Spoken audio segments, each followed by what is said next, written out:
Hello, ladies. Hi, Dad. Hi, Josephine. How are you? Fine. Hello.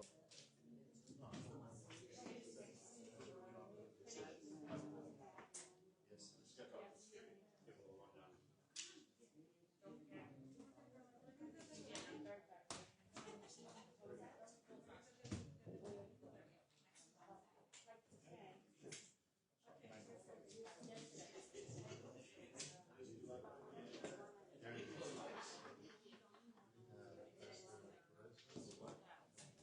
No.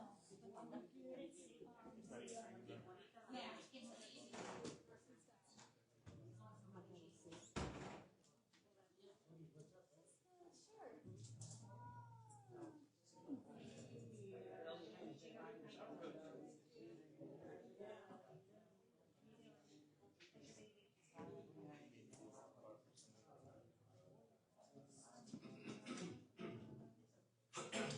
Okay, I'd like to call this meeting to order for April 22nd, 2025.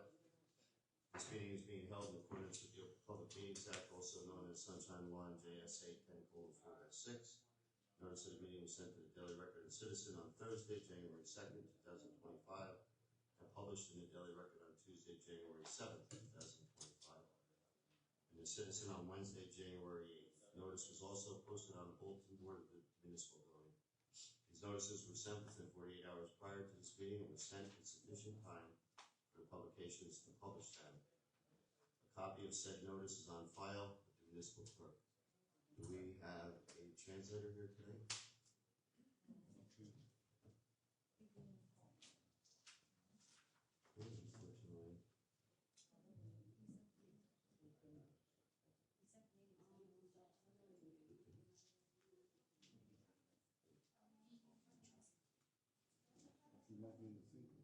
Unfortunately. All right, at this time, I'll please ask everyone to rise for a pledge of allegiance. Allegiance to the flag of the United States of America and to the republic for which it stands, one nation, under God, indivisible, with liberty and justice for all. Please remain standing for invocation. Pastor Perez with us. O God in heaven, you have called us here through the voice of your people to act on their behalf. Give us the wisdom and strength to do what is right for our town and our people. Let us remember always that we serve you by serving them. Our prayer is simple, that we act justly, love tenderly, and walk humbly with you through your people. Amen. Thank you. Roll call, please. Councilmember Estacio? Here. Councilmember Rodriguez? Here. Councilmember Santana? Here. Councilmember Scarneo? Here. Councilmember Tapia? Here. Councilmember Toro? Here. Councilmember Velez? Here. Councilmember Wittner? Here. Mayor Dodd? Here. Okay, we'll go to our committee reports. Just a brief report tonight. Governor Murphy has recently announced the New Jersey Economic Development Authority, NJEDA, plans to establish a $5 million grant program to support small business and nonprofit organizations in Morris County that have experienced a decline in revenue due to the ongoing lane closures on Route 80.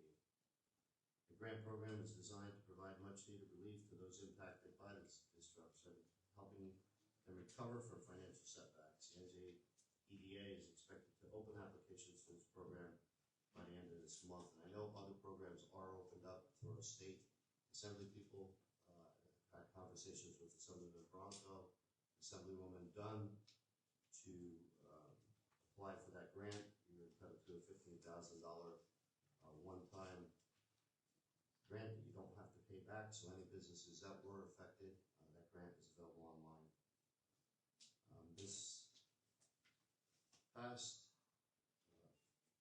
April 17th, we hosted our new Dover Business Development Group meet and greet at the new El Patron restaurant here in Dover.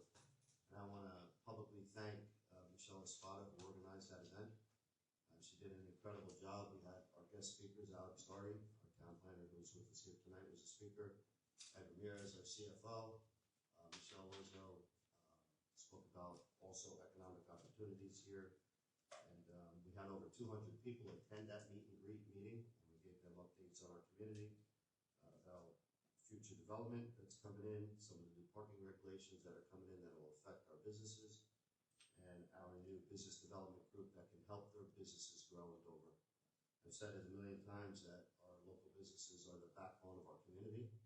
That's what funds most of our drive here in Dover. So we're going to be as supportive as we possibly can for our local businesses.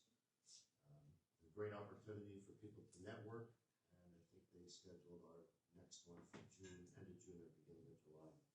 I'll keep the public informed on that. It was a huge success. A lot going on internally. I'm not going to get into details of it, but we have an awful lot going on in this building. The health department is back on schedule. It's being renovated as we speak. We ran into a problem with asbestos that was not identified when that grant was accepted from the state of New Jersey. The asbestos work started this past Monday, should be completed by this Friday, and then we'll be back on track to complete the renovations to our health department downstairs. When that's completed, the recreation department will move back downstairs where it belongs. They have a lot more space down there for all the events and Easter egg baskets and Christmas bags and things for the kids that they all put together here. It takes a lot of work, it takes a lot of space. So recreation will be moving back downstairs. The Shade Tree Commission, along with the town of Dover, will be hosting part of the celebration this Friday, April 25th at 5 p.m. Tonight I have a proclamation to present, and I'll be asking Councilwoman Veronica Velez to present that on Friday, as I will be out of town. Dover Little League Parade is scheduled for this Saturday. Unfortunately, it looks like it's going to be rained out. Unfortunately, hopefully not, but 75% chance of rain. In the event that it doesn't rain, the parade will start at 8:30 on Bassett Highway.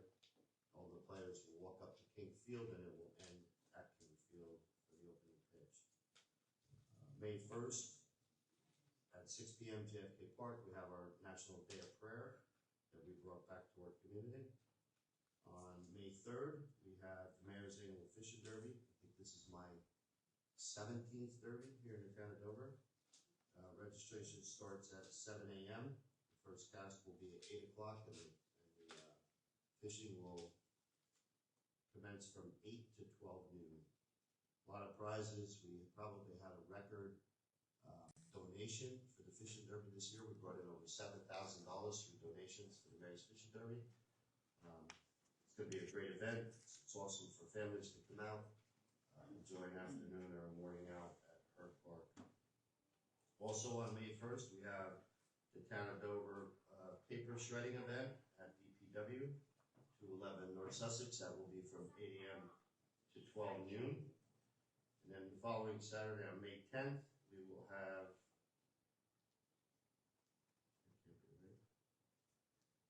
JFK Park will be the Mother's Day Garden Celebration, sponsored by Home Depot. JFK Park, 8 a.m. Our Hometown Hero application is now available again.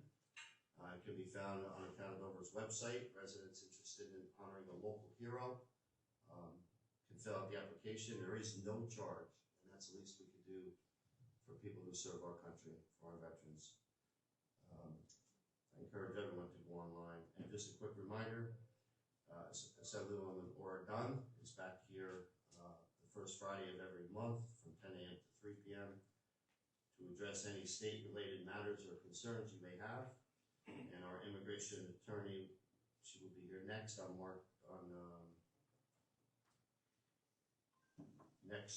next Thursday, 10 a.m. I also want to thank the Recreation Department and Lisa Newkirk for an incredible job they did at the Easter egg hunt. I do want to say that it's a disgrace that certain people want to put politics out on social media, scaring parents and kids from coming to the event. Maria Chacon, who's sitting in the back room tonight, put out a post that don't come to the Easter egg hunt because the mayor didn't support the Immigration Trust Act. That is a disgrace. 100% disgrace. You have issues with politics, take it out on me. Don't take it out on the children or the families of this community. I did a live Facebook post, and within 20 minutes, we had hundreds of kids, hundreds of children that came out to participate. ICE had nothing to do with the Easter egg hunt. You're harming the children, and you're harming the families in this town by putting politics on social media like that. It's a disgrace. The Easter egg hunt turned out to be a great event for families. We had over 30,000 eggs that were put out for the children, and it was overall, it was a great event. It was a beautiful day for the kids to come out, and I think everyone there had a great time. So I want to publicly thank Lisa Newkirk and the Recreation Department for an outstanding job that they did at the Easter egg. And that is my report. Do we have any committee reports tonight?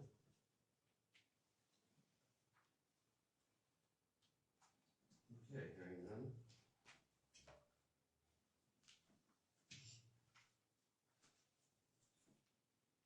I'll open this meeting up to the public. Anyone in the public wish to be heard on any agenda item, please step forward, state your name and address for the record. Can you read the statement, please, as well? Just one second, I'm reading the public comment statement. All speakers must adhere to the 3-minute speaking rule. The clock shall not be stopped. All statements or comments shall be directed to the town council. It is the expectation of the town council that comments will remain positive and focus around the best interest of the town's residents and the town as a whole.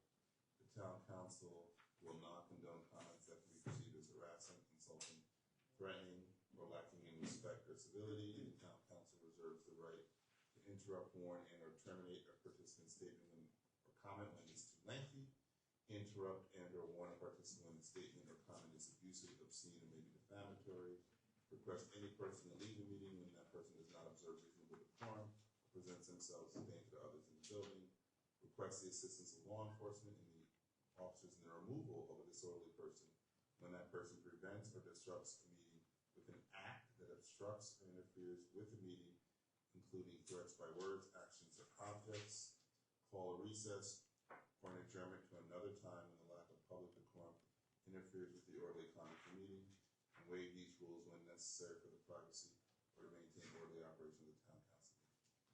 Thank you. Yes. Torsten Roberts, I live in South Street.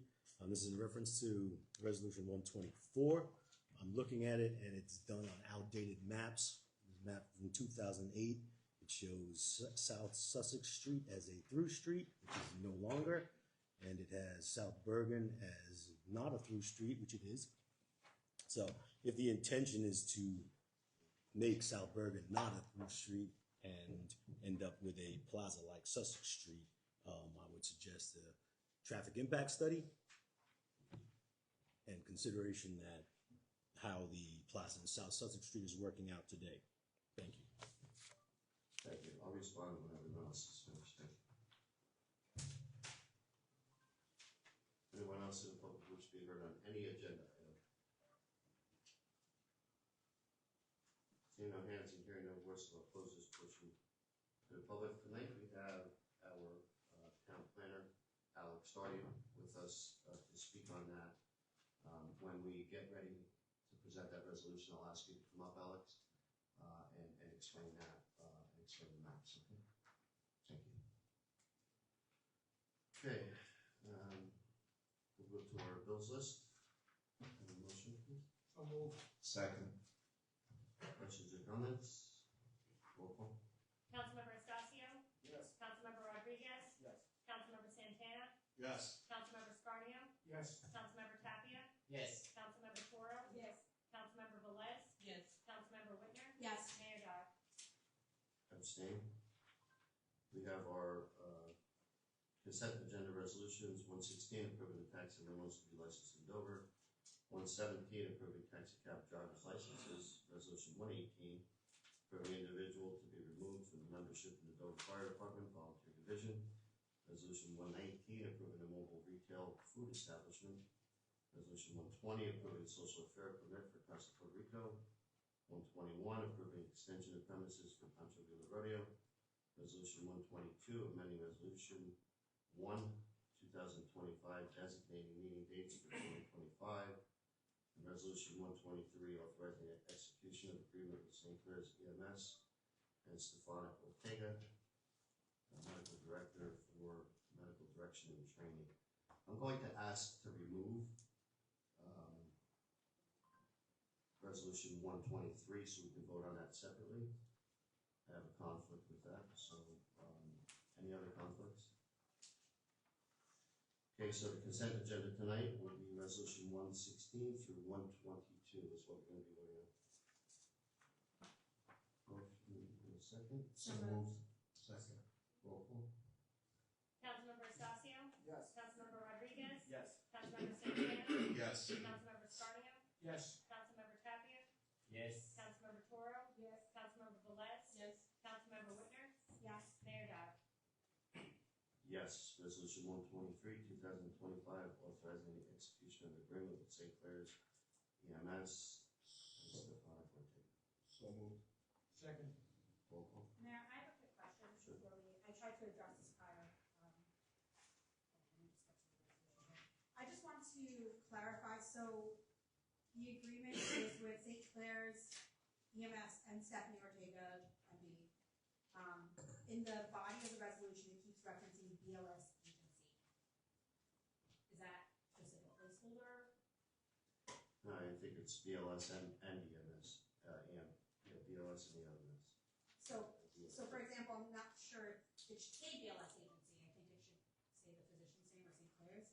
So in the second whereas, it says whereas BLS agency is a New Jersey licensed physician.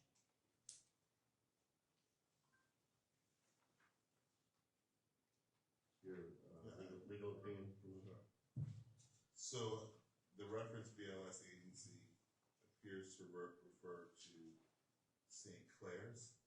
So I recommend that if you are going to approve this, we modify the resolution and vote on it with BLS agency replaced in this with St. Clair's. You understand what I mean? So there's two Yes, references yeah. in the whereas. I don't know if there's any others I'm scanning in. And within the now therefore be resolved, the last line. I agreed it was a placeholder and it should, all three should be replaced with St. Clair's EMS. Thank you. I can restate it if you like. Please. So I recommend that resolution 123-2025 be amended to reflect that any reference to quote BLS agency end quote be replaced with St. Clair's EMS and Stephanie Ortega MD. I think that's the full component of what's going into the BLS agency. Thank you. Thank you. Got a motion and a second. Roll call. Councilmember Estacio, Yes. Councilmember Rodriguez, Yes. Councilmember Santana, Yes. Councilmember Scarneo, Yes. Councilmember Tapia, Yes. Councilmember Toro, Yes. Councilmember Velez, Yes. Councilmember Wittner, Yes. Mayor Dodd. Abstain. Okay, resolution 124, declaring certain property in the town non-condemnation area in need of redevelopment. I have a motion and a second, and then I'll bring Alex up to discuss it. So moved. Second. Alex, could you come up, please?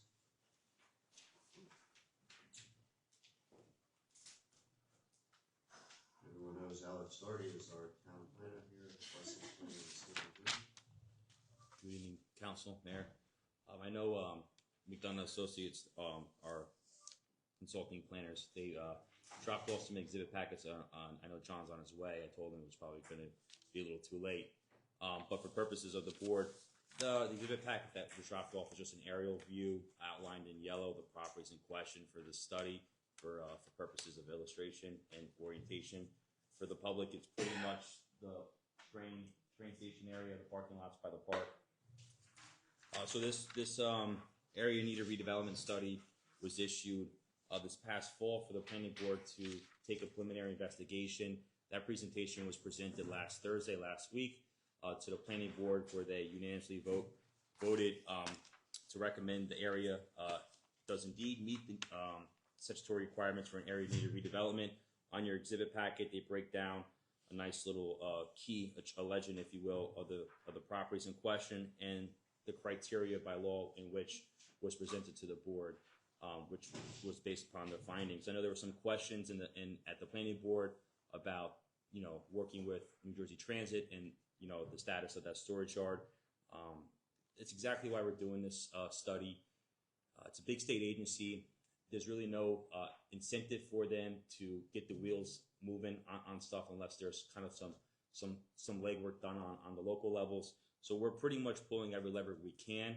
The intent of this redevelopment study area, this white area, is to make more efficient use of our municipal lots, hopefully manifest a parking deck on Lot A, provide that community center we've been talking about, enhance the Crescent Field Park, and to help manifest what we call TOD, transit-oriented development, transit village, compact, mixed use, right next to mass transit facilities. So the essence of this study is to find if the area meets the blight criteria under local housing redevelopment law, and the board found those facts and findings unanimous. So we bring it to the mayor and council to second that fact of finding. And hopefully, with the recent Zoom conference call we had with our friends down in Trenton, I know Adam was on that call, we should have a meeting shortly, hopefully at the end of the month or sometime in May, with the EDA, Economic Development Authority out of Trenton, because transit is fully aware of our objective to get that storage yard out of the downtown and kind of enhance that area. But unfortunately, they need some assistance from our friends in Trenton to help them relocate that storage yard. So this is a step in the bigger playbook to relocate that storage yard. And this is pretty much everything we can do at the local level to help incentivize them to move this along. So the relocation of that storage yard started quite a few years ago to be able to redevelop that area.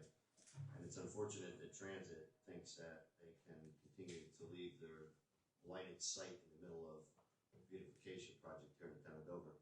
It's trailers, it's equipment, it needs to move. It's unfortunate. And I want to combine that with Alex's effort to petition Trenton and New Jersey Transit for the train station. That's another area that is completely neglected here in the town of Dover. For over 20 years, that building has been vacant, and they kind of kicked it to the curb. We had a comprehensive plan that Alex put together, pictures, exhibits of the deplorable condition of the train station and how bad it actually looks for our community.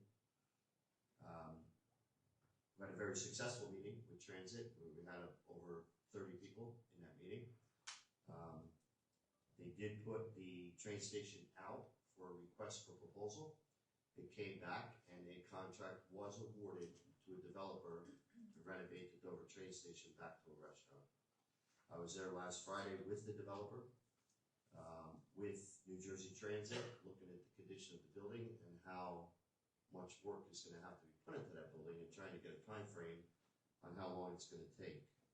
There's a lot of moving components downtown, which there needs to be.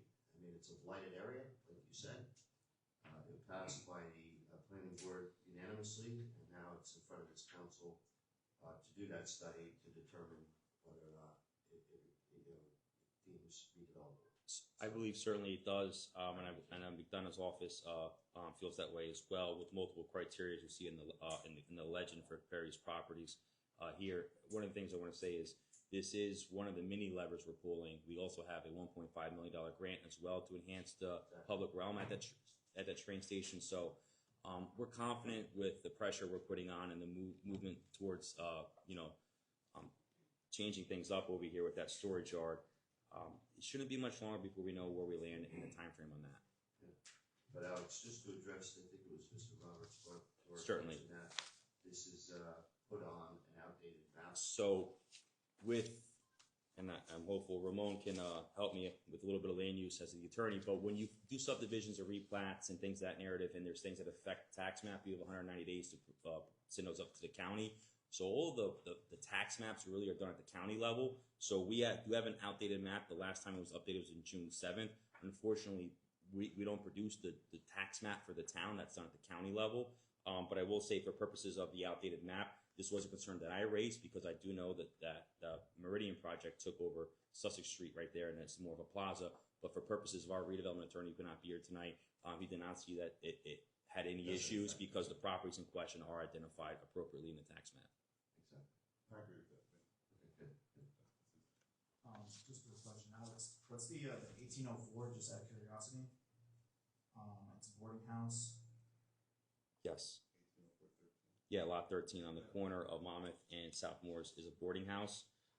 So that was also part of the study. Yes. Just out of curiosity, do you know what could be good use for that?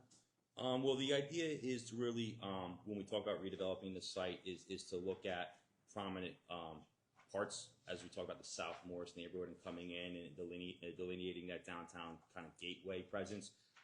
That corner property has really good topography.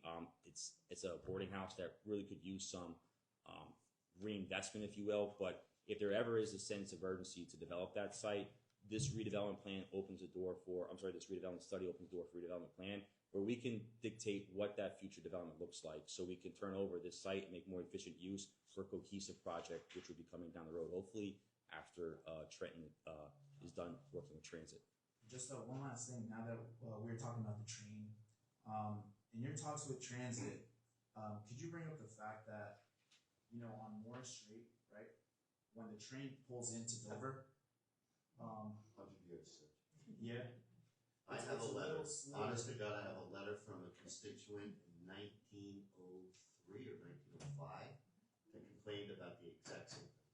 yeah. So, Over 100 years old. so one of the things we're hoping to do is to attract what we call a P3 opportunity here, public-private partnership, where a potential developer can work with the town for the community center and also work with New Jersey Transit to enhance a parking deck on for New Jersey Transit's parking demand, as well as hopefully some kind of platform extension. I know this has been an issue I have personally raised with New Jersey Transit a dozen times, and I know that has been something they've heard over the years. So it's definitely on their radar as well. But in order to get there, first we have to find them a home with the storage yard.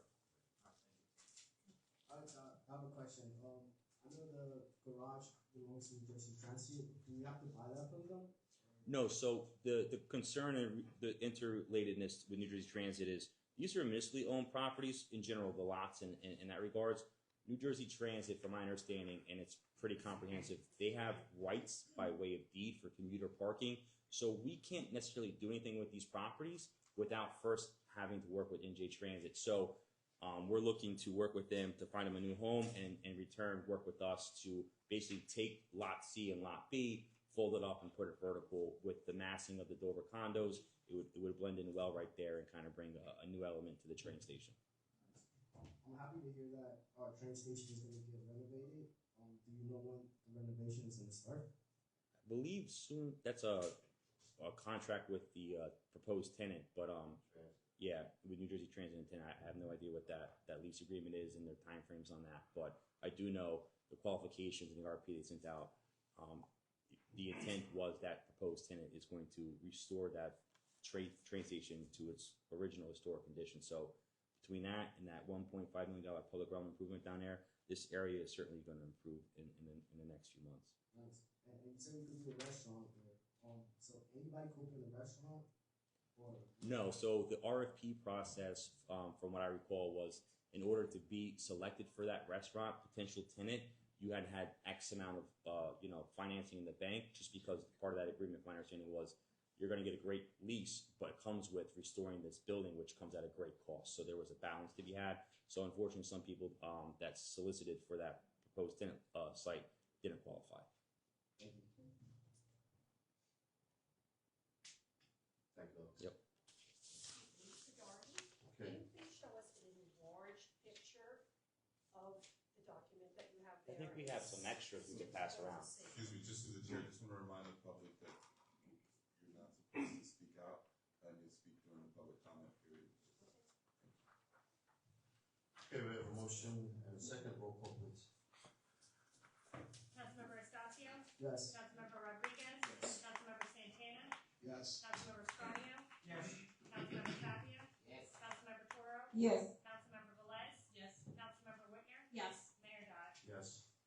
Resolution 125, authorizing the shared service agreement with Union Township for health officer services. So moved. Second. questions or comments? Hey, could you just give me an overview, just the benefits? Yes. Well, it's something we've been doing now for quite a while. This is just a formality. We were paying $135,000 plus benefits and some other perks that the former administrator had decided to throw into the contract. This is a flat fee of $45,000, $42,000 per year that we would be paying as a shared service to the city of Union. Township of Union. Township of Union. So same thing, just it went down from 135.42. Probably one with benefits 160 to 42,000.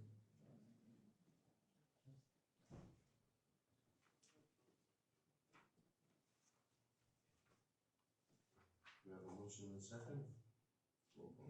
Councilmember Estacio, Yes. Councilmember Rodriguez, Yes. Councilmember Santana, Yes. Councilmember Scarneo, Yes. Councilmember Tapia, Yes. Councilmember Toro, Yes. Councilmember Velez, Yes. Councilmember Wittner, Yes. Mayor Dodd. Yes. Okay, that'll take us to old business, old or new business for this board.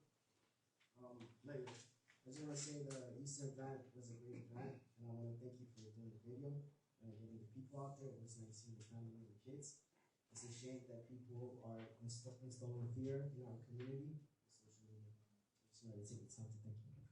Thank you. Mayor, I also want to thank you for the Easter egg hunt. I was there. It was a lovely time. I didn't even see you. They told me you were send you when you were kids. I was with the kids. I didn't see you.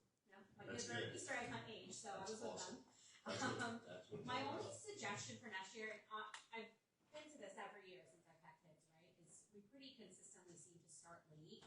Yep. And I think 10 a.m. might be a little too early for Dover.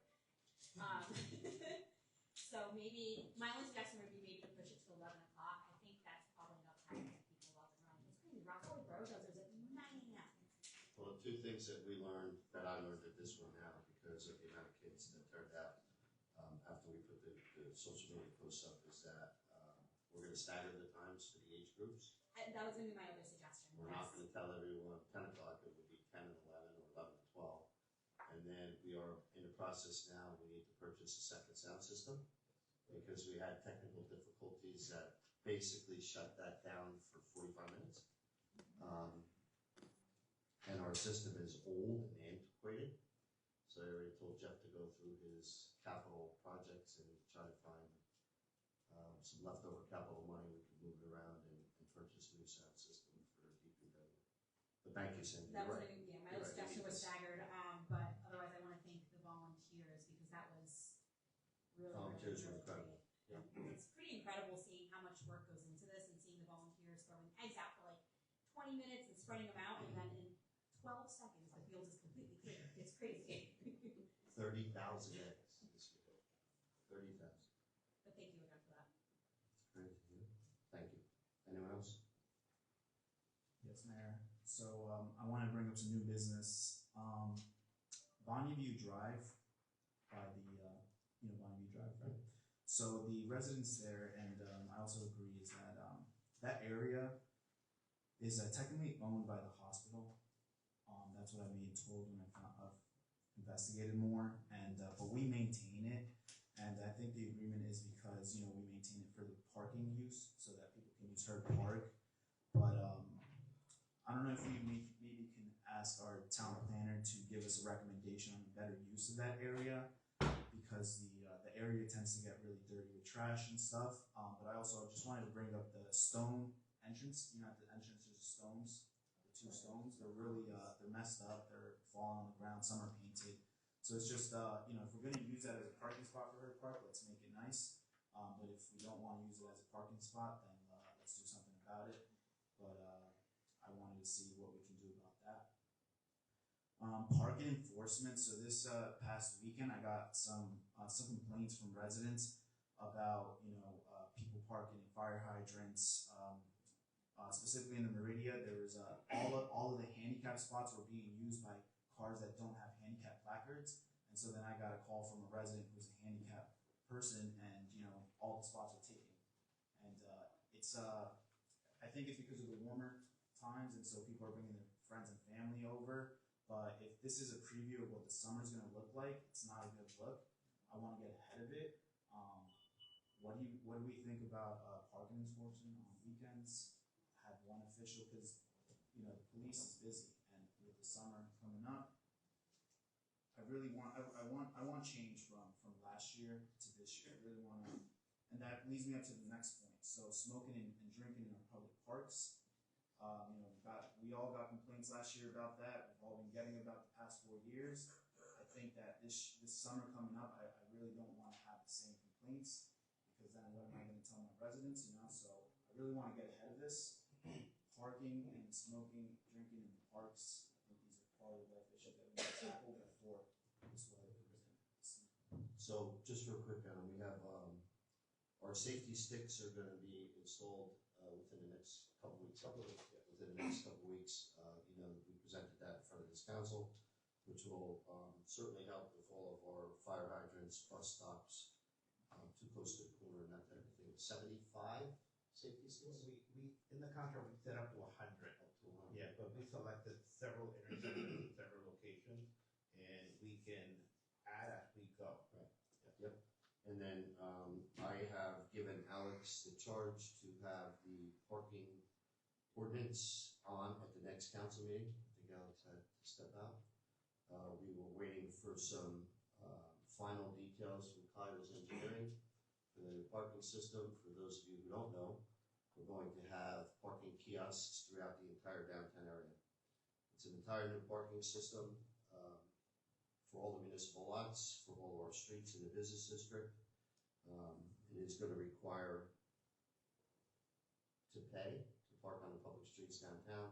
It's a minimal charge. It's $1 per hour.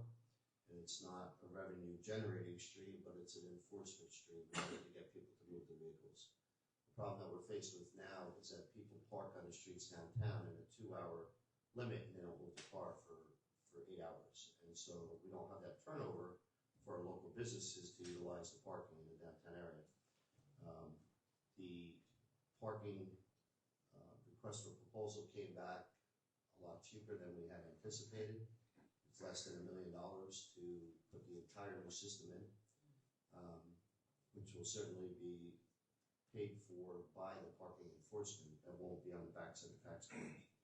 The important thing to know is that I was the one, my former administration put that kiosk parking system in over 20 years ago. It's antiquated, the computers, in the last 20 years, but we've been able to stretch it out for 20 years. So we desperately need a new system in the downtown area. Sergio, it's a good idea. I'm going to talk to Adam about, we need actually to hire another parking utility officer to come in, and that person can work weekends. As we get into the summer months, we are going to start the permit process to park on public streets in the downtown.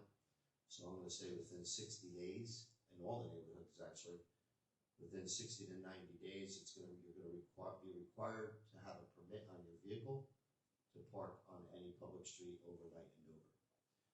It's a long time coming. There was a lot of detailed information that we had to do, a lot of due diligence, a lot of research, a lot of legal efforts to be able to get to the point where we are, but the ordinance is completed or near completed. And my goal is to present that for introduction at the next council meeting. I hope you have it. This council should have it at the beginning of next week, so that you can get your eyes on it, send back your comments before we introduce it, so we can get it approved and get it up and running. So as far as the parks go, Adam and I have had this discussion about smoking in our public parks. Our current ordinance prohibits smoking in any public park, but we're going to expand that to smoking cannabis on the streets of Dover, smoking marijuana on the streets of Dover. Some people enjoy it, but it offends a lot of other people. I'm not against anybody who wants to, smoke cannabis. That's their prerogative. But there's a time and a place for everything.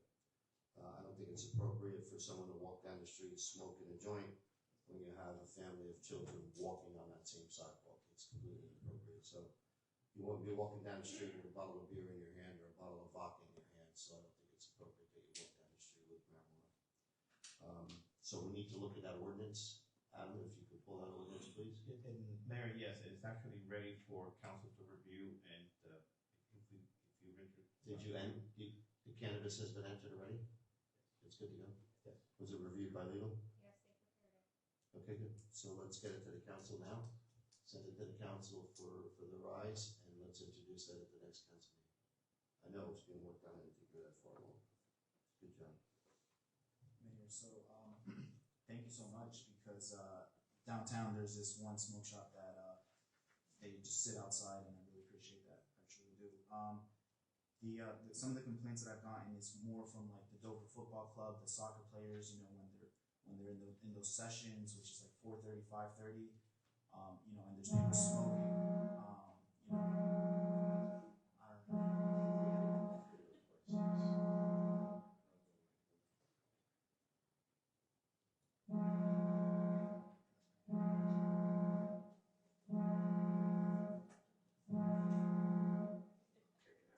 So, you know, I know you've mentioned before that we had like a security officer walking just, you know, the designated Crescent Field area.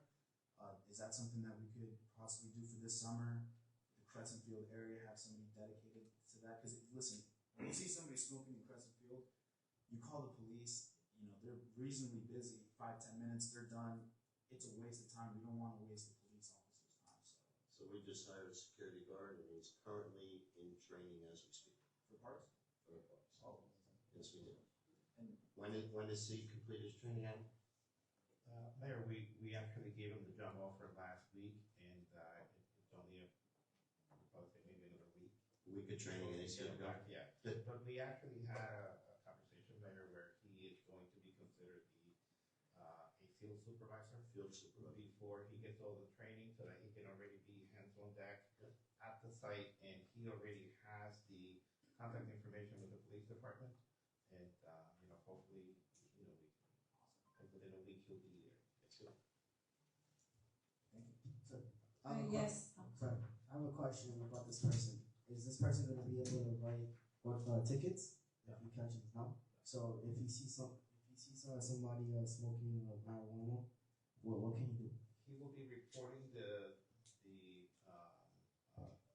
issue to the police department, and then the police department will conduct their investigation. Does he have the power to detain the person? What about the person who just decides to leave? The power to what? Detain the person. Power to detain. So, and this is why we're sending the individual to training, because he has to take a DORA training, and he will be advised the can and cannot in that training.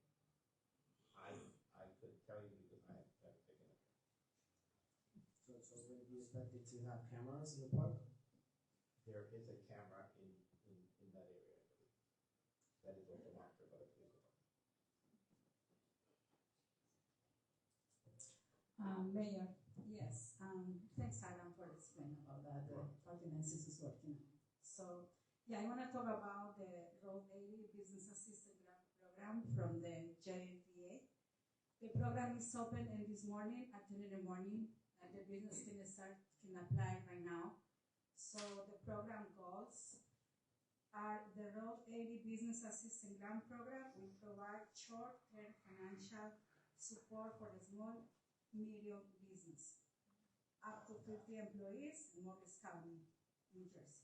Business affected by the Road 80 closest applicants must be certified to negative financial impact at least $1,000 for the first quarter 2025.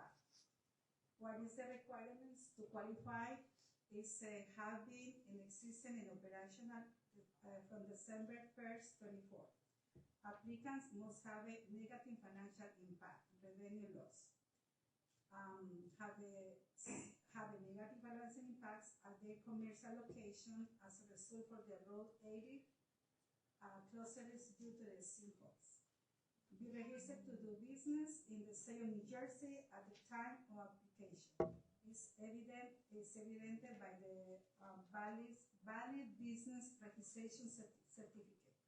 Is required for entities and don't owe money to the state of New Jersey. The system is open right now. It's gonna be open for 3 days. The state of New Jersey gonna be close the system starting April 28th. So right now, any business can take advantage about it to have this financial revitalization for the business. That's my report for the roadway. Thank you. Mayor? I have a question, I'm sorry. For the parking authority, is there any way we could get them to write, other than writing the tickets, can they actually do the 48-hour warning also on the vehicles, like how the police do? They do have the authority to write those? Mayor, AB's right, it's for the abandonment of vehicles, but I have been talking to her. Is that what you're talking about? When a vehicle is abandoned, you put the notice for 48 Well, hours? I saw a vehicle with 2 or 3 tickets on it from, different days, and it's past the 48 hours, so I was wondering if they had the authority to do that. Because they are out there, they could just hop on and get it done quicker. Right. Mayor, can I address that? Yeah. Okay. The parking officials actually working with the police department, and they have had those conversations. And so when they're issued a summons, it's almost like parking that they are not moving their vehicles. But he is in communication with the police department. Well, first of all, there's no reason to, that's not how it works. If a ticket is issued to a vehicle, they have 48 hours to tow it. That's in our ordinance. So there's no reason for any vehicle in this town to have 3 tickets on it, period. So you need to address that. Correct, yes. No, that's not, no excuse. There's no excuse to have 3 tickets on a vehicle. It gets a ticket 48 hours later, it gets towed. That's what needs to happen. Okay. And my next question, for the parking authority, they're not locked down to just downtown, right? Can they go into the residential areas? They, as long as it's not a Title 39 moving violation, they have the authority to write a parking ticket. Okay. Anyway. Thank you. So, one of the things that we are going to do is we are going to have parking utility enforcement officers in the neighborhoods. Yeah.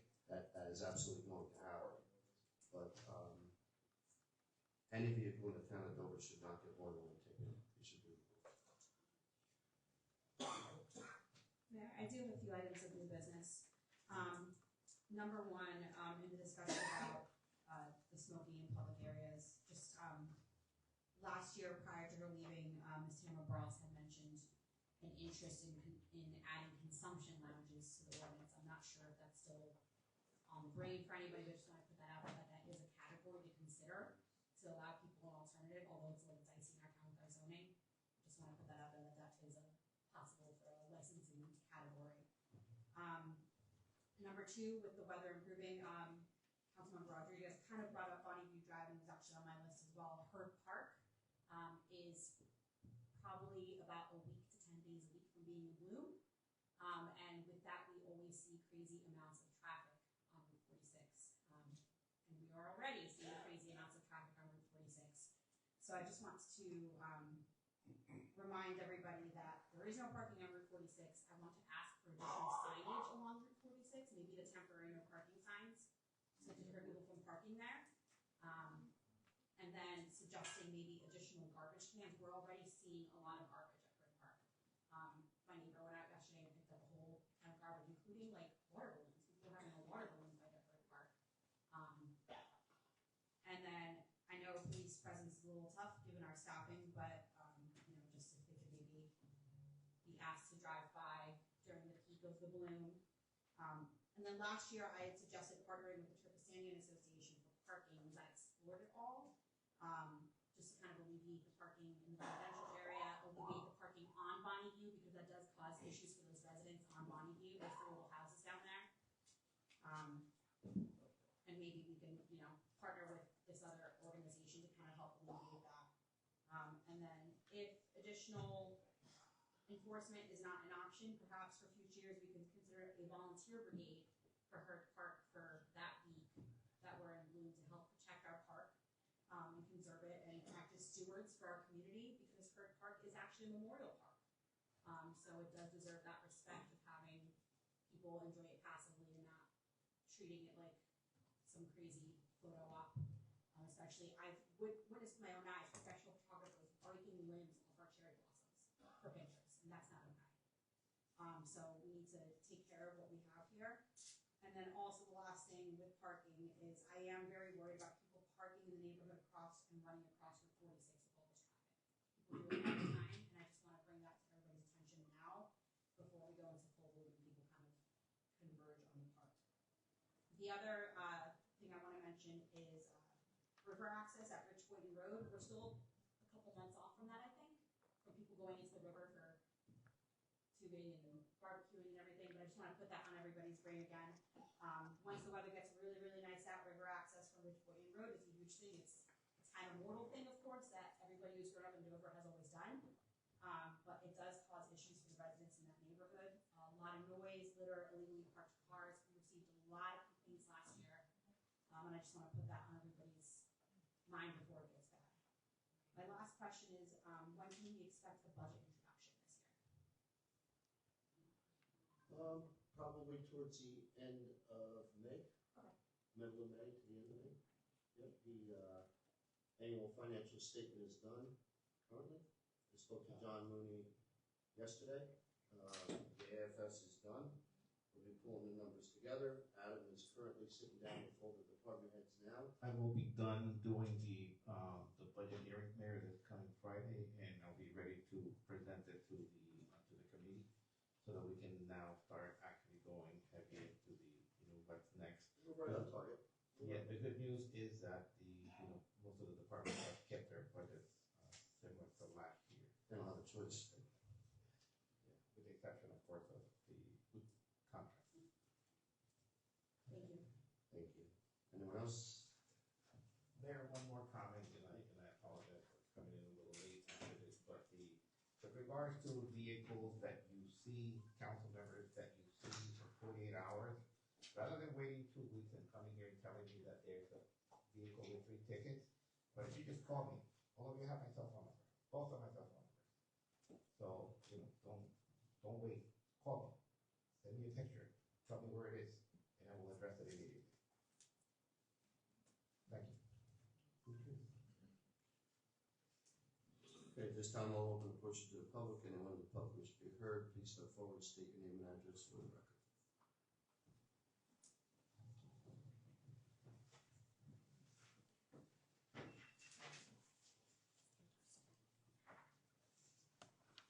Good evening, Mayor. Judy Rugg, 28 Audrey Place, Dover, New Jersey. Mayor and Town Council, I want to address the recent decision made during our last Town Hall meeting, where the Mayor and his administration voted in favor to provide legal services funded by tax dollars, making us foot the bill of $35,000. It is unacceptable and unfair for the Dover Mayor and administration to force the $35,000 legal bill on our community. Councilman Rodriguez was not asked to take the law into his own hands, to threaten, intimidate, or harass people on behalf of the town. Our town officials should be conducting themselves in a responsible manner. Our community should not be held liable for the irresponsible actions of individuals in power. This was absolutely a careless and selfish decision to vote this way. The decision represents a serious abuse of power and contributes to the growing mistrust in their leadership. It is imperative that we stand together and demand accountability. I urge you to join me in showing up to town meetings to demand our local government fulfill their responsibilities and put an end to their exploitation of taxpayers. Thank you.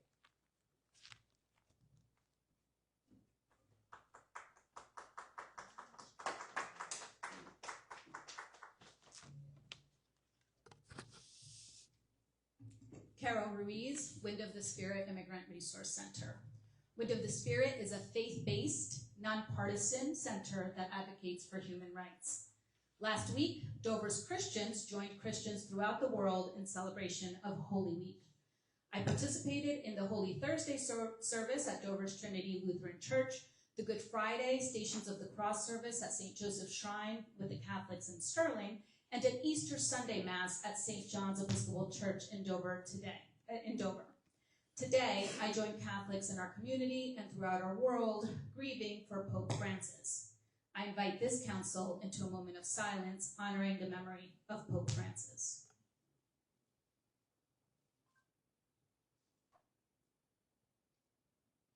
Pope Francis famously stated, "Migrants and refugees are not pawns on the chessboard of humanity.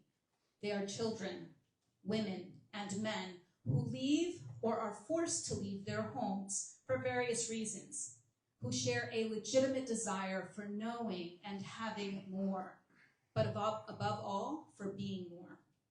Pope Francis and the lessons of Holy Week remind us that Jesus was an immigrant, a refugee, and was crucified as a criminal. During the Stations of the Cross on Good Friday, we learn of Veronica, the woman who showed compassion for this alleged criminal, this refugee, as he carried the cross, bleeding and sweating among the people. Veronica offered Jesus her veil to wipe the blood and sweat from his face.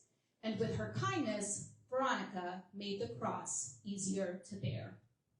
This council, which starts every meeting with an invocation, asking God for guidance, had the opportunity to show compassion, like Veronica, at the last council meeting.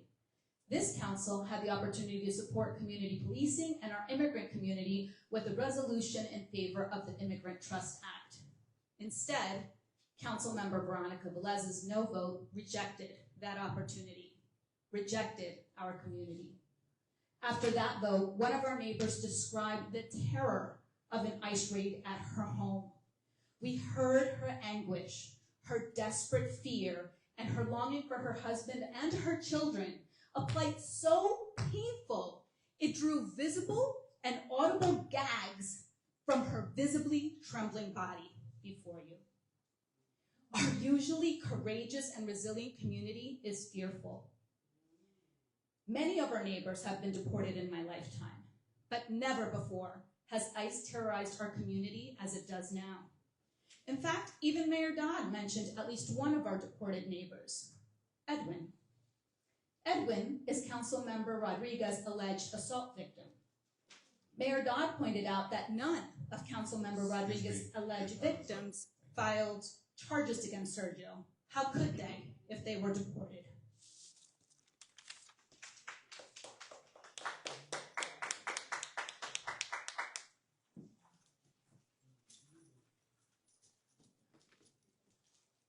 How we doing, Mayor, Board? I just want to point out a couple of things that you guys were talking about early. This new security guy in the park, it's nothing new. And we're not getting ahead of the game. State your name and address for the record, please. Everybody in this room knows me, Tara, as well as you. So with that being said, this is nothing new. It was brought in through the administration when Carolyn was here, of the park security guard. And also we have another guy that drives around town who were issuing tickets. And everybody used to complain, double parking on Blackwell, all over Dover. But the most ironic thing about it is if you're there in the morning in traffic, and if you're there at lunchtime in traffic on Blackwell, you will see this gentleman double parked giving tickets. But the most ironic thing about it, there's a parking spot right next to him. So you can't do it, but I could do it. It's being a hypocrite, is what it's being. And this is the Town of Dover Mayor and Council meeting.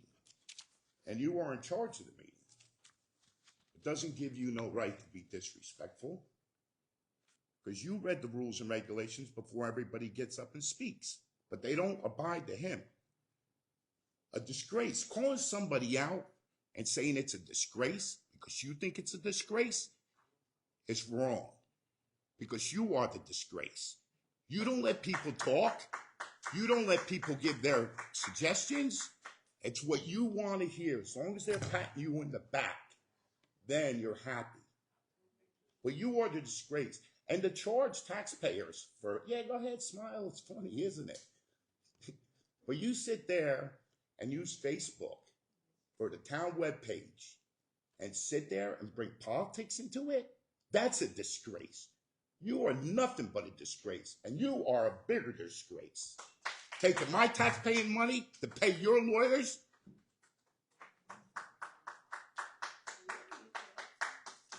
make you happy, Dominic Timpany, 2 Elm Street. Say hi to Dad.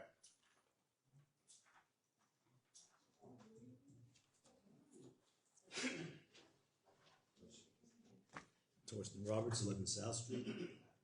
In the last meeting, I got to hear something close to my heart, statistics.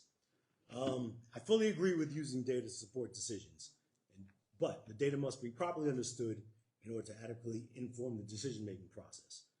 The statistic I heard was that in 2016, Dover polled plus 52 Democrat, and the analysis was presented as, that means for every 52 Democratic voters, there was 1 Republican. As a degree statistician, that's laughable. I'm sure you didn't expect to have a statistician in the audience, but you did. Unfortunately, I can't fact check things in real time because I don't have the luxury of being that wrong. And that interpretation demonstrates at best a serious misunderstanding or gross misrepresentation of the data, and it should never have been presented to the public as just the statistics. So what does plus 52 mean? If we assume 0 polling error and the exclusive choices of Democrat or Republican, plus 52 means that 76% of individuals polled voted Democrat and 24 polled voted Republican. It's much closer to 3-1 and nowhere near the 52-1 as quoted. And if the voting pattern did indeed change to plus 32, that means under the same conditions there's an upper limit of 66% Democratic voters to 44% Republican. It's not as dramatic a shift as was a tripling of the number of Republican voters as those quoted statistics as the misrepresentation would have meant. So my concern is twofold. One, that people in the audience are going to take what they hear and they're going to run with it. They're going to go back and say, Dover used to be 98% Democratic and now it's only 50% Democratic, whatever they're going to do. And the other thing is that if the council is using data to support decision-making, the data analysis has to be robust, the data has to be correct, and the understanding of the analysis has also have to be correct. So please, in future, to avoid making those mistakes, ensure that you understand the data as it's presented, the analysis, and you're properly understanding it. Thank you.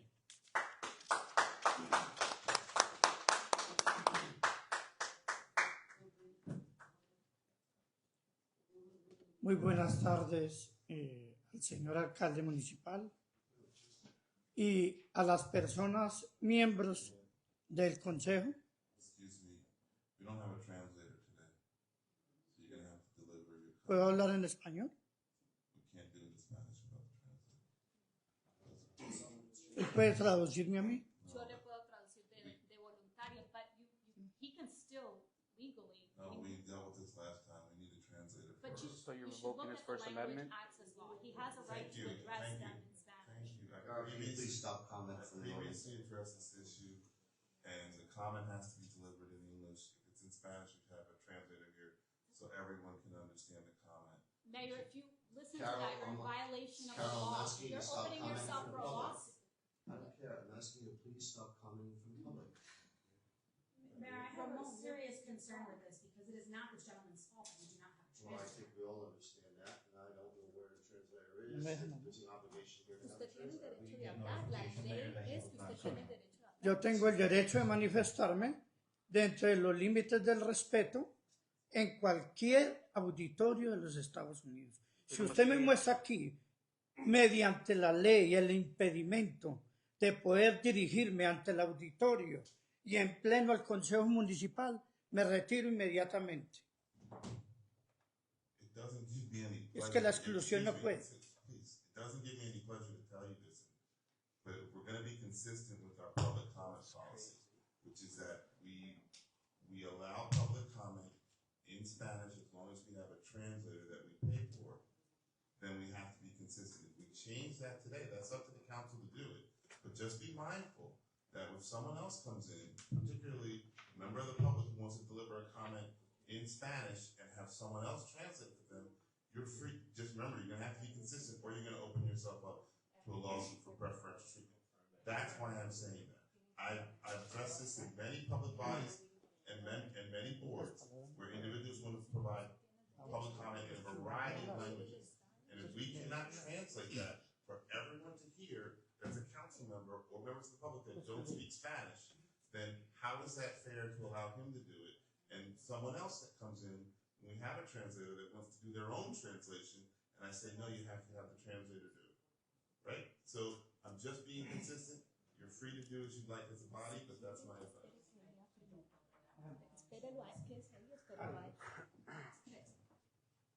I mean, can we, if the audio is being recorded, correct, Ms. Petoni? Yeah. So can we then translate for the record by recording when she does the minutes? You can do whatever you want, but just remember to do it, you have to do it for everyone that comes in the same day. My recommendation is to be consistent. I agree. I apologize. Sir, would you be kind enough to come back to the next council meeting to address your concerns? Or can send his comment in, we can have it translated for everyone. Would you be kind enough to come back to the next meeting so when we have the translator? La próxima semana que tengan traductor oficial. No hay problema, yo regreso. Pero no me pueden excluir, el derecho de la Constitución de poder dirigirme ante el auditorio. Y de la ley estatal. Usted se está sobresaltando la ley, está extralimitándose en sus funciones. Con todo respeto se lo digo. Entonces está desconociendo la ley y desconoce los reglamentos que existen en el estado de New Jersey. If you want to have someone else translate for him, just remember, if the translator's not here, then that person should step in and translate in the same way for someone else. So if someone wants to translate, you're free to do it. Just be consistent.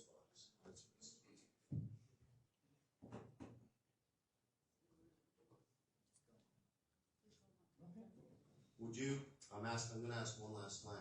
Would you be willing to come back to the next council meeting? Yes? Thank you, sir. I greatly appreciate your understanding. Thank you. What we're trying to be consistent. Thank you. Yes, sir. Nevin Perkins, 43 Park Ave, Dover. Very tall.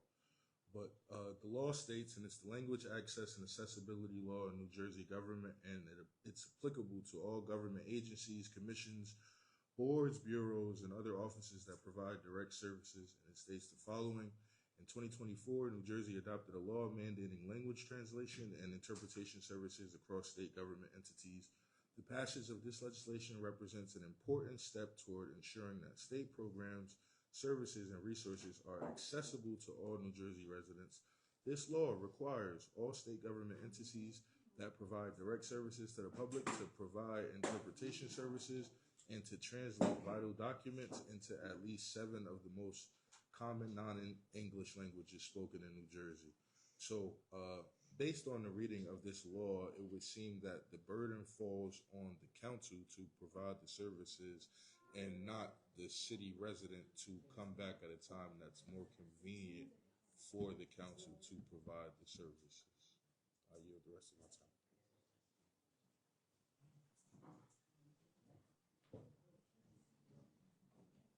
Towards the Roberts 11 South Street. Messages using AI. I only get to speak once? Once per session. Did you speak in the general portion? No, I didn't. I just spoke. I spoke. I'm sorry. It's consistency again. I'm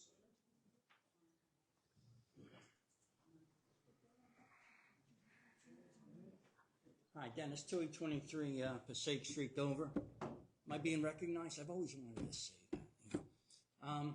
You know, the situation that the town was in the last council meeting. Chair, I'm sorry, I don't want to boss your time. As we talked about, we're supposed to keep the aisles clear. We're going to record from the rear for our ordinance. Record, we have to record from the back. So you have to remain seated until it's your time to speak. From the back. You're supposed to remain seated, Mr. Chairman. Yes. That's our rule. We're supposed to keep the aisles clear.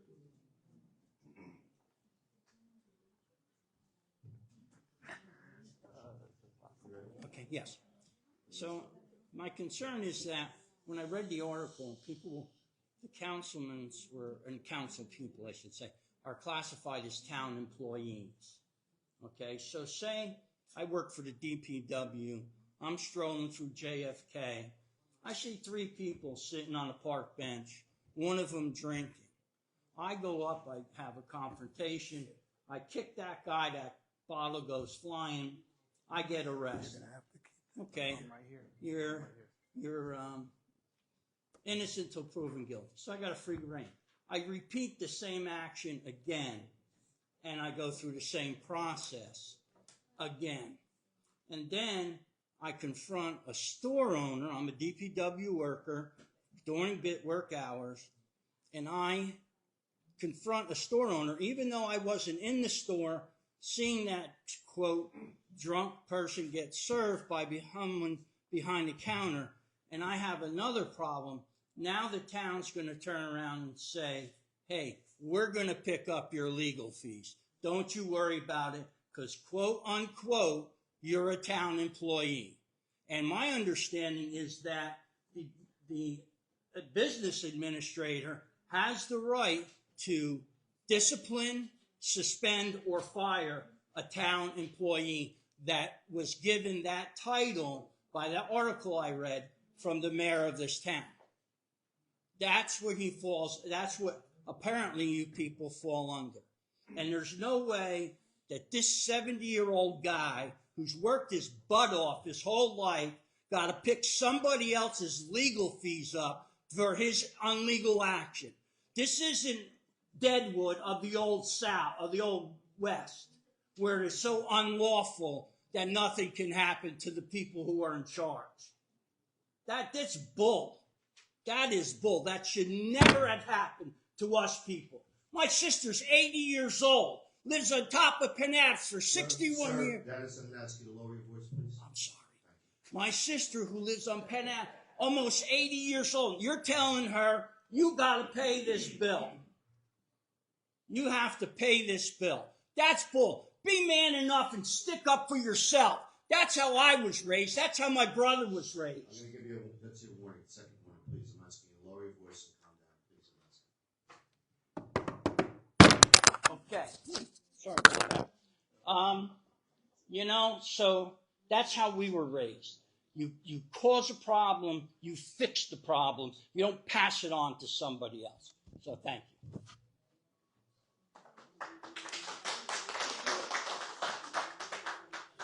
Good evening. My name is Maria Chacon. As Mayor Dodd decided to call me from his dais and pick on me because I'm a nobody. So I posted on social media, not what you said, what I posted, a question, will ICE be there? Because the whole administration under Dodd has voted against, not the whole, I take it back. Michael Scarneo, Santana, Tapia, and Wittner, they voted for the Immigration Trust Act. And Sergio Rodriguez voted no. Geovani abstained. Veronica abstained, and Dodd voted no. Well, that passed. And the lawyer here told Dodd, hey, it passed. Dodd was surprised. It passed. Well, they left for a break. Guess what? Who came back? Veronica Velez came back and changed her mind. And in the Daily Record, she said she changed her mind because she had time to think about it. But it was brought up months ago. So you had a chance to look at it. And if you just looked at it the day of, you're unqualified to lead in our community. Okay? And another thing, you said the restaurants are the backbone of Dover. The people are the backbone of Dover. Without the people shopping, without the people eating and spending their cash, there is no restaurants. Everything will fail. When there was COVID, who stood here and held up the restaurants? The people, the undocumented folk, the immigrants. They paid, they ate. I mean, I don't remember ever seeing a donation from Mayor Dodd when we were going through a crisis, not once. A lot of complaints, but not one gift card, not $1, not 12 things of bottles of water, nothing. So yeah, you could pick on me from out here. And you could pick at Daniela Mendez because she's running against Claudia Toro, using a website that is paid by our tax dollars. And another thing, Sergio Rodriguez getting $35,000 of our tax money, and you don't even have money to live stream. I'm live streaming for you. But you don't even do it. And then you're hiring, I think, like a security guard. Why? I hope it's not coming out of our money. I hope it's coming out of your pocket. Thank you very much.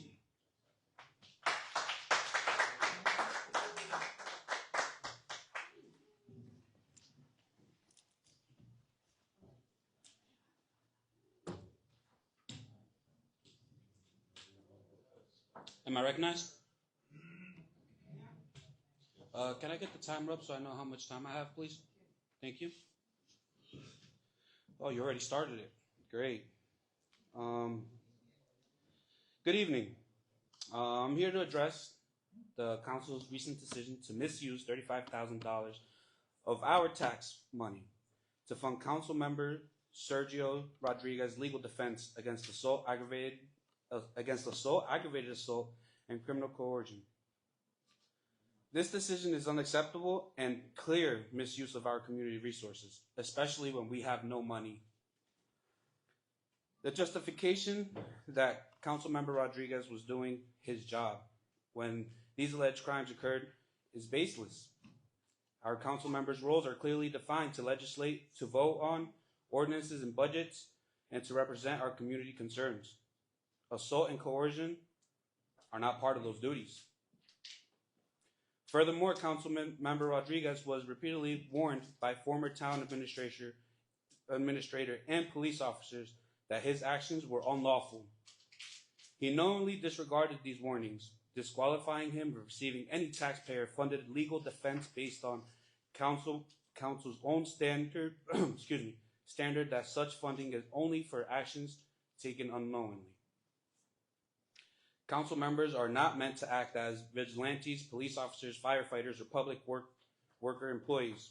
When the residents have concerns, be about crime, potholes, or any other issues, the appropriate town department, like the police, fire department, code enforcement, or other administrator, Mr. Adam Cruz, should be contacted. Council members should ensure these departments are aware of these issues, advocating for their proper resources. I had more to write, but currently that you just violated a man's First Amendment right, freedom of speech, just because he speaks Spanish, just because you guys fell short on the translator, is absurd. Just because he speaks Spanish, you won't hear him? It's disgusting. Is this the United States of America? What is this? You control everything. When who says anything, if I speak too loud, I can speak as loud as I want. Yes, I can. And why are you coming back? I'm not allowed to do what he's doing. Also, it's disrespectful when Carol's talking up here and you guys all passing messages, talking to each other. Disrespectful. If we would do that in public, you would have us thrown out. Unacceptable.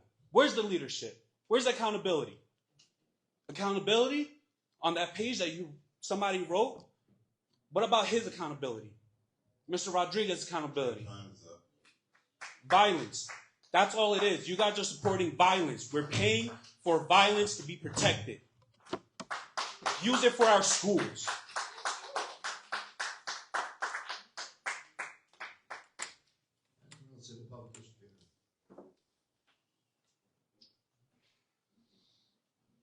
Good evening, Mr. Mayor, Councilman Bill Woodhull, 455 Ridge Road, Newton, New Jersey. I really don't know where to begin. I won't break the podium like Dennis tried to do. I have a couple different complaints. First is probably being there's never any committee reports here. Once in a while you'll get a little something. Statistics. Did our fire department do nothing all of last 2 weeks? Our police department do nothing all of last 2 weeks? How about some arrests, some calls for service or something like that? Would be great to hear, from what's going on with all this taxpayers' money that we're paying. As far as a PA system for the Easter egg hunt, I would much rather see some money spent on fixing this system so we don't have to rely on this lady I couldn't make it to the last two meetings because I was sick, so I would really like to sit home and watch these meetings transpire. The security guard issue, that sounds like a huge waste of money to me. If all he's doing is reporting to the police, then the police have to find time to respond over here to take care of the issue, or it's just a waste of money, another waste of money. garbage in the parks that Councilman Wittner mentioned. He just approved a food truck ordinance, I guess, so that food trucks can go serve food in the parks. Your garbage is going to go through the roof unless you make them pick it up. I don't understand that. And, you know, transparency. Your mayor's page, Mr. Mayor, you mentioned transparency. We hired a public accountability officer. I haven't heard a word from him. What is he doing? For a year he's been here. We haven't heard any kind of stuff he's found, you know, supposedly with all these issues that the town has. And as far as the $35,000, I don't know why everybody's complaining. You approved 2 months ago to move $114,000 from other budgets in the town over to legal services and costs. $114,000. That was excess money in other accounts to cover legal fees. $35,000 dropped in a bucket. I don't know. I don't know where all this money's going. I pay about $60,000 in taxes a year to this town. And if there was a way that I can stop doing it, I would do it because I see a lot of waste here. And that's all I have to say.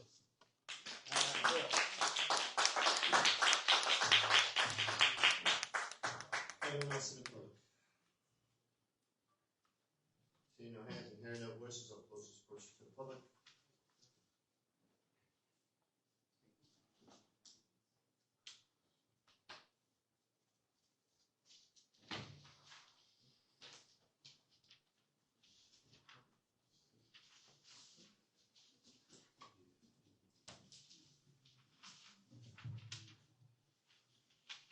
There is no need for executive session tonight.